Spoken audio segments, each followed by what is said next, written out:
中医上的感冒呢，它就是可以说是一种可以是慢性病，当然它也可以急性病。我们不是说感冒都是慢性病，它可快可慢。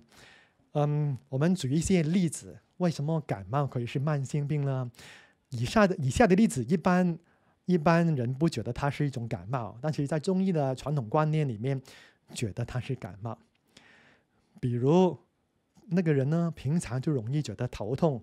颈部觉得紧。比如你可以测试一下，把你的头部往左往右去转动，有没有哪一侧就觉得比较难转动啊，或是你觉得很难看到后方啊？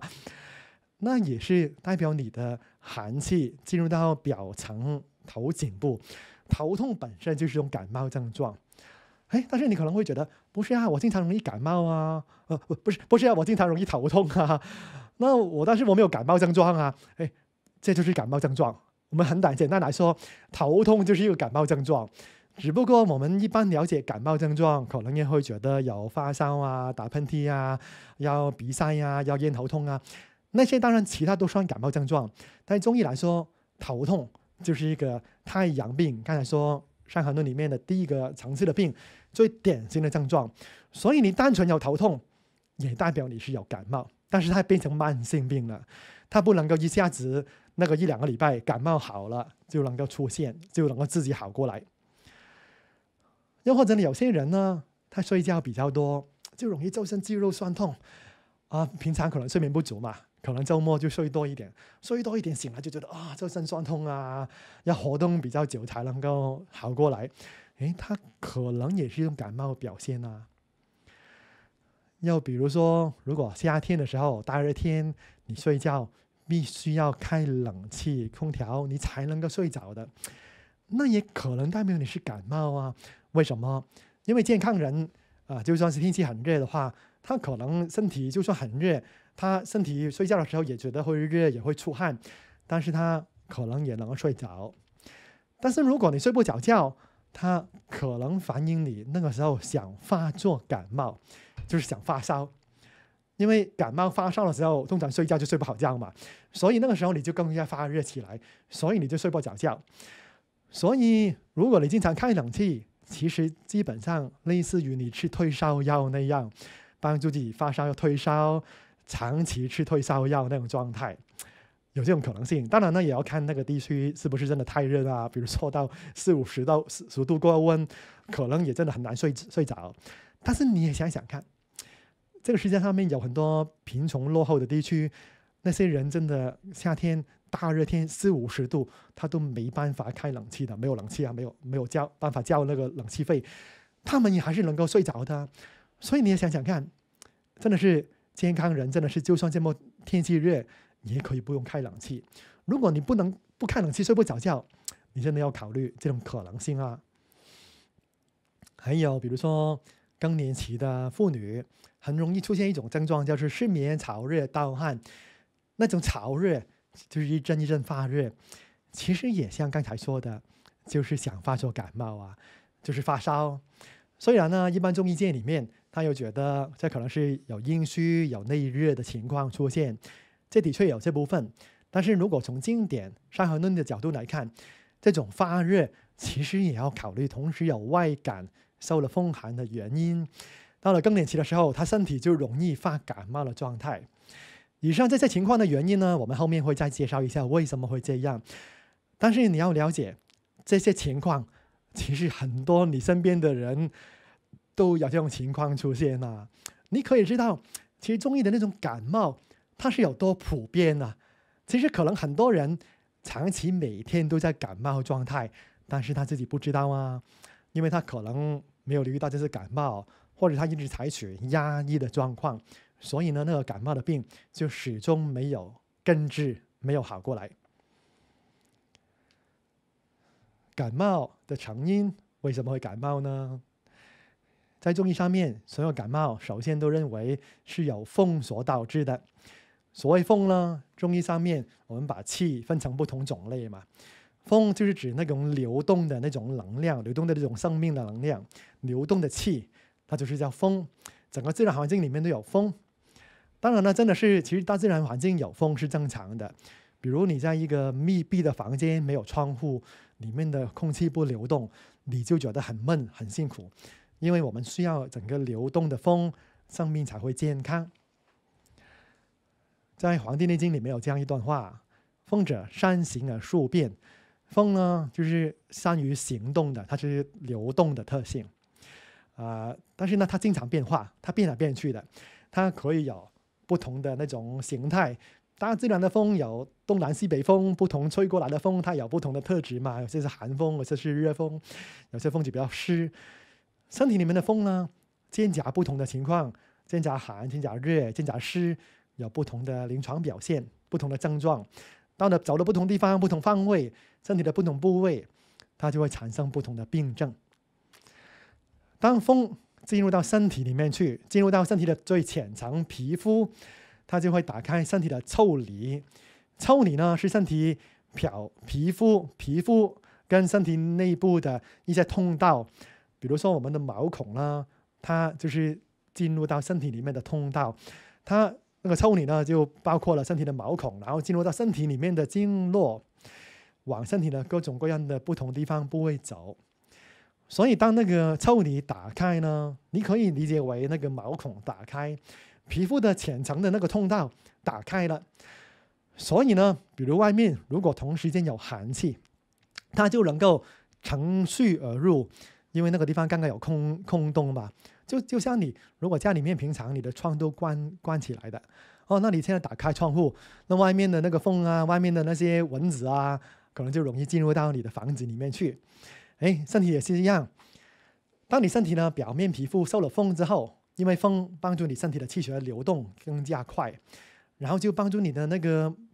表层的那个毛孔就打开之后，那个外面的气比如寒气，它就能够进入到身体里面去。寒气进入到皮肤呢，身体就会感觉受寒了，所以就开始会怕冷的感觉。所以呢，感冒为什么通常会怕吹风、怕冷？首先它就是因为受风，其次它是因为受寒。所以它有先后顺序，是因为风打开了你的腠理跟毛孔，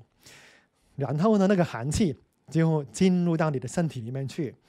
所以是因为风它是第一步，它好像走在前面，帮你打开了前面的障碍通道了，然后后面的就容易走进去那个地方。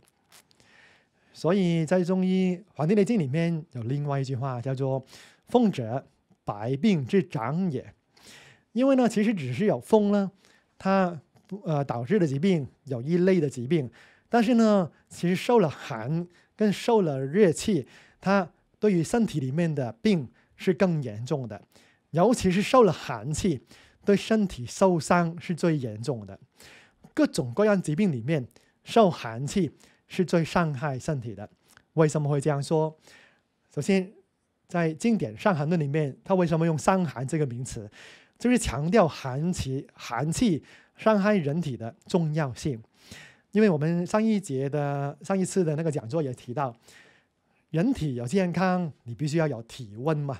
你身体要保持那个37度的体温，是需要身体里面有适当的那个热气、那个温暖，你才会健康。如果体温能够只是往上下调整1-2度，身体就会生病啊。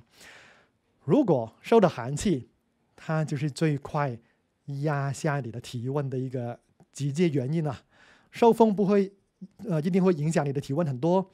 但是如果受寒的话，它直接就会对抗你的体温，让体温下降，所以它就是形成你的各种各样的疾病，甚至是导致死亡的最主要的原因。倒过来，反而如果有热气，它当然太过热气也会伤害身体啦。但是热气其实某程度来说是你的体温帮助你提升，所以这伤害来说相对于寒气没那么严重。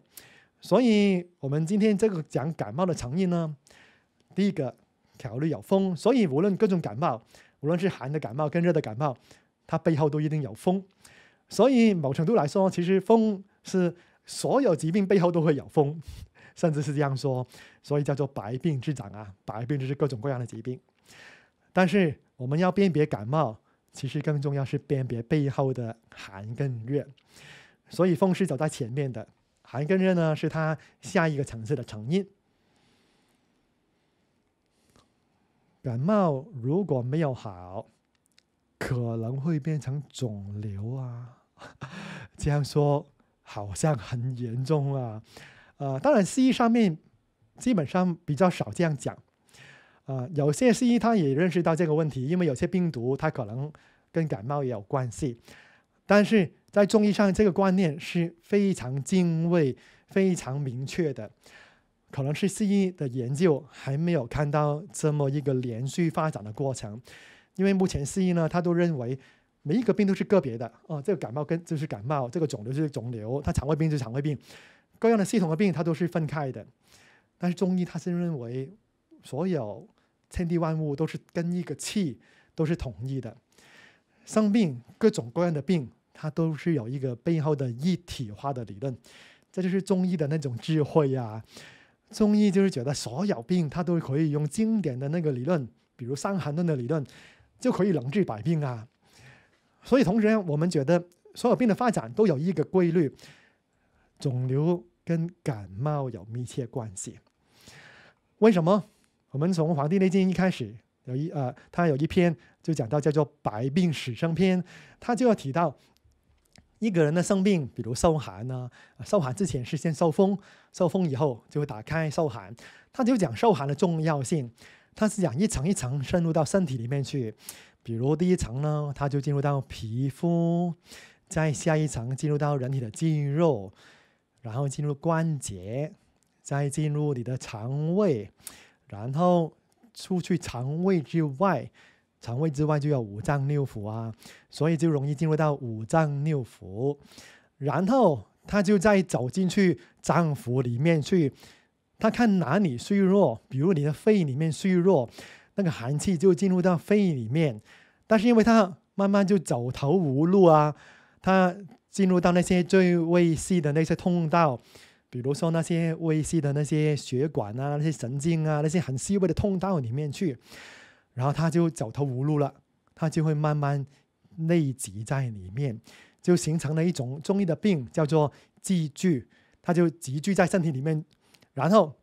其实积聚这种病在现在就把它称之为肿瘤病，甚至再严重一点就称之为癌症。因为它就是因为它身体里面那个寒气它已经走不到更好的地方，它没有通道可以走了。他看到哪个地方虚弱有空虚，他就走到那个地方去。但是他其实本来想离开你身体，但是他走投无路，他迷路了，他在里面堵塞了。然后加上因为寒呢的特性，寒呢好像热胀冷缩，冷了寒冷就会收缩的，所以就把那个地方的气血就收缩凝聚在那个地方，气血不流通，那些淤血啊，那些水湿啊、湿气啊，就会凝聚在那个地方，慢慢累积，好像滚雪球那样，变得越来越大，它就形成一个肿瘤。所以你想想看，如果您能够正确治疗感冒，你能够在最浅层，在感冒的时候能够预防它，它进入到皮肤，它就离开你身体，那你就预防了你得癌症啊。倒过来，为什么身边有些人得癌症呢？我们可以说一个很简单的原因，那个原因当然跟整个五脏六腑、跟很多生活习惯都有关，但是我们今天这个角度就是反映那个人他不懂得正确处理感冒，就是他感冒的时候，他都是采取压抑，采取了不正确的治疗手段，采取了违反自然、违反了身体运作规则的一种方法，所以他表面感冒好了。但是那感冒的问题，比如说那个寒气，就反而进入到身体里面一层一层渗入。你可以想想看啊，先问大家一个问题，我们后来还会再回应。如果你年轻的时候，比如说你念中学的时候，那通常那个时候你生病感冒的话，那你通常你怎么处理感冒的呢？你家人可能会怎么介绍你感冒要怎么处理呢？你先想想看这个问题，先心里面有个答案。等一下呢，我们再跟大家讲为什么跟这个问题有关。所以呢，感冒呢就是身体百病的开始，各种各样不同部位的病都跟感冒有关系。所以为什么今天特别要讲这个讲座呢？这是非常重要的一个开始。